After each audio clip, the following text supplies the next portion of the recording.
High ভাইয়া। ভাই আপনি আবারও চলে আসছেন ভাই। আমি আপনার সাথে কথা বলতে চাইতেছি না।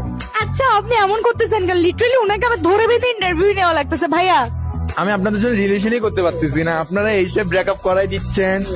আমি যেখানে যে ওইখানে কেন আসতেছেন আপনারা? খুব ইজি একটা ডেয়ার দিব নিশ্চয়। ভাই শুনেন শুনেন, ব্রেকআপটা হওয়ার পরে কাউকে পড়াইছেন? না আমার পটাই টটাই না, এগুলো আমার বলতেও ভয় লাগে ভাই। ওরা যে কাহিনী শুরু করছে আমার সাথে, আমাকে পাইতেছে কই ওরা? আচ্ছা বলেন, আজকে আমি ব্রেকআপ করাবো না, আজকে সত্যি প্যাচাপি করে দিব। কাউকে পটাইছেন? আমাকে শেয়ার করেন আজকে। আমি তো বলবো। আচ্ছা বলি, হ্যাঁ মানে চলতেছে একটা, মানে কালকে শুরু করলাম, রাত্রে কথা হলো, মানে যাচ্ছে একটু একটু। এই যে 1-2 দিনের কনভারসেশনে কিছু চাইছে আপনার থেকে? চাইছে বলছে ওর ফোনটা ভালো না, ওকে একটা নিউ ফোন নিয়ে দিতে। ওকে, আপনার টাস্ক এটাই, আপনি ওকে ফোন দিবেন, ফোন দিয়ে বলবেন যে